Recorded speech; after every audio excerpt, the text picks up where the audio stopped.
possível sair do labirinto? Abrir a janela, descobrir esperança e luz. Veja na entrevista que Daniel Amador fez com o psiquiatra Jorge Andréa, no Rio de Janeiro. Tudo bem, Jorge? Tudo. Vamos começar com a definição de depressão.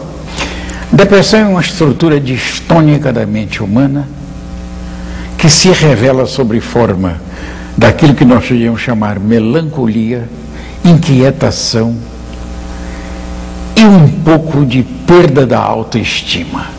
É possível identificar a depressão com alguns sintomas físicos? O indivíduo caminha para a melancolia e vai a pouco e pouco penetrando em distúrbios psicossomáticos. O indivíduo não sabe definir o que é que se passa com ele. Há uma inquietação. Mas tem um pano de fundo no meio disso tudo, que nós temos notado nessas depressões. E o pano de fundo é o medo causado por um complexo de culpa.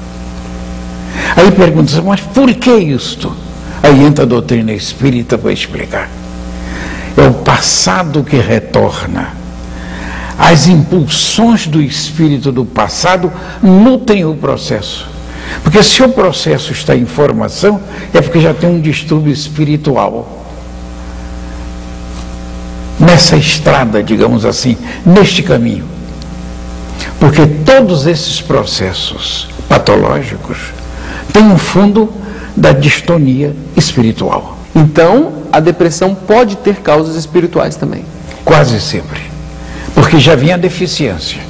Agora, o reflexo vai se dar na zona física, nos neurotransmissores, as dificuldades que vão aparecendo, e da fenomenologia já conhecida pela ciência. Não há dúvida sobre isso. Mas por que que isso veio?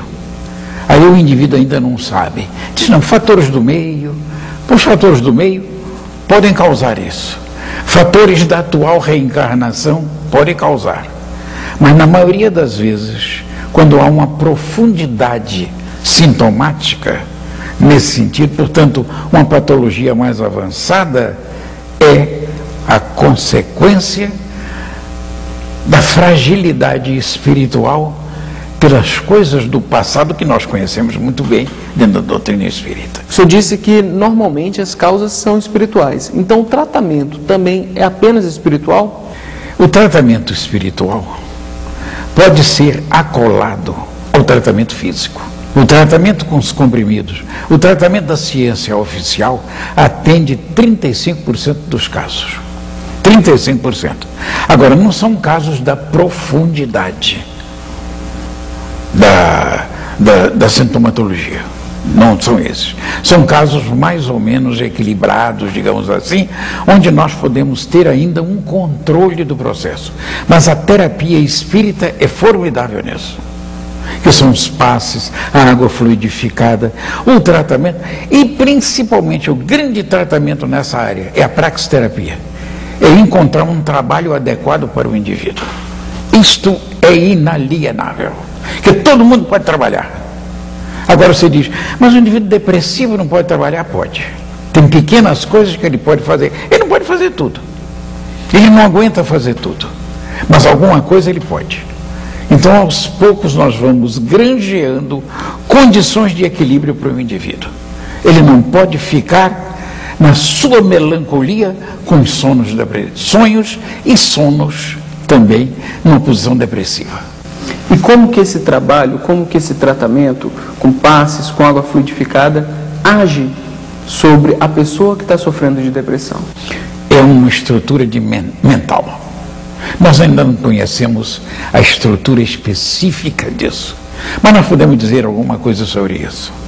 Hoje já está se estudando bastante aquela terapia oriental, onde os japoneses, pela manhã, descalços, deslizam na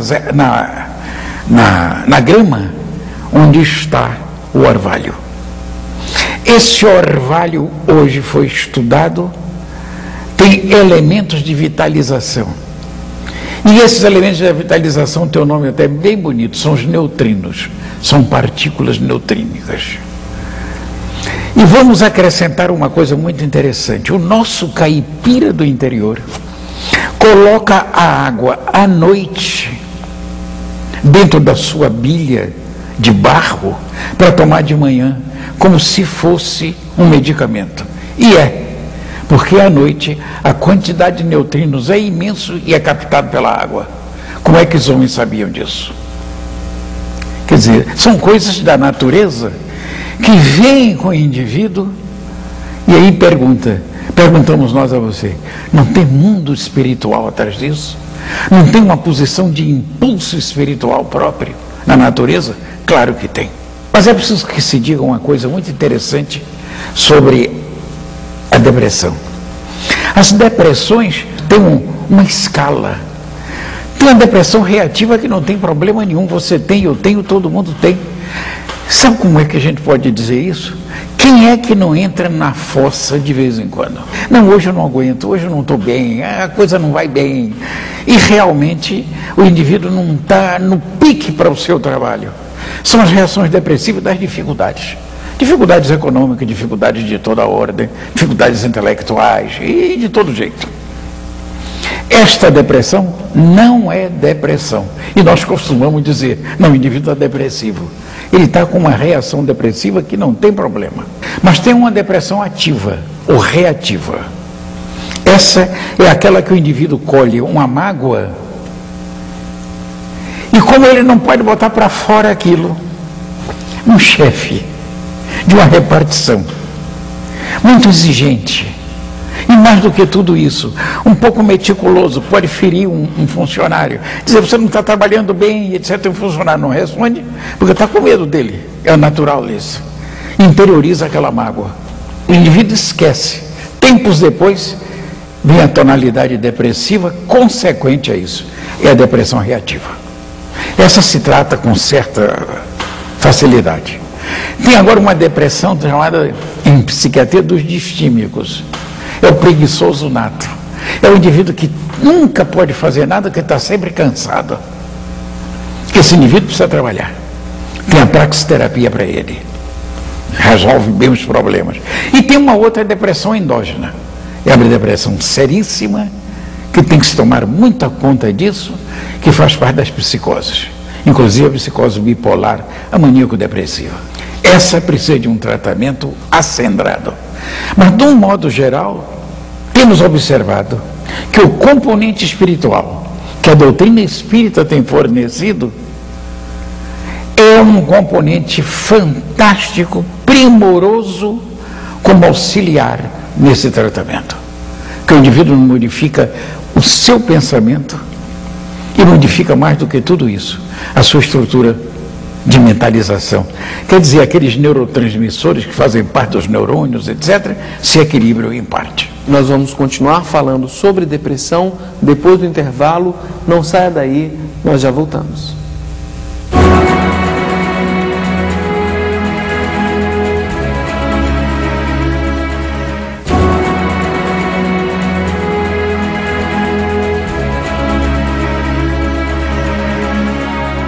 Voltamos a conversar com o doutor Jorge Andréa sobre depressão. E as crianças também podem sofrer de depressão? Algumas. É uma coisa mais rara e precisamos considerar o seguinte. Por que a depressão não se instala na criança? Porque ela ainda não tem a sua formação completa. Não só a formação reencarnatória, que se dá mais ou menos em volta dos 7 anos, mas também a sua formação de metabolismo, de glândulas endócrinas, de uma série de coisas, e inclusive a explosão da adolescência, que é uma coisa muito interessante, etc., onde todos aqueles hormônios estão ativos e de uma forma, eu vou dizer assim, bioquimicamente gigantesca. Eu não sei se fica bom bioquimicamente, mas ficou, deu para entender. Então, dessa forma, é muito difícil você encontrar uma criança depressiva, porque tem as oscilações dela. Porque a criança ainda não tem uma formação do seu eu.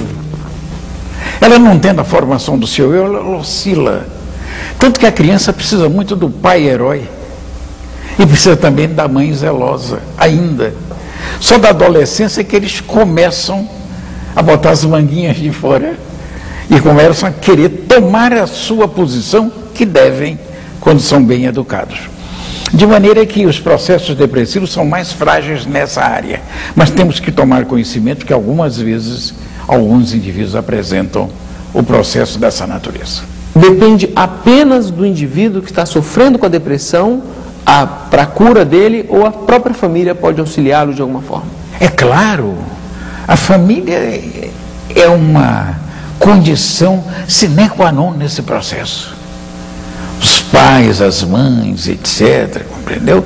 Os amigos, etc., concorrem grandemente para o indivíduo sair do processo, não tenha dúvida. Agora, é preciso a parte psicológica em razão. Quando nós estamos falando na parte psicológica, são psicólogos adequados, aprimorados, que sabem o processo, conhecem as coisas e levam a condição para um trabalho mais preciso.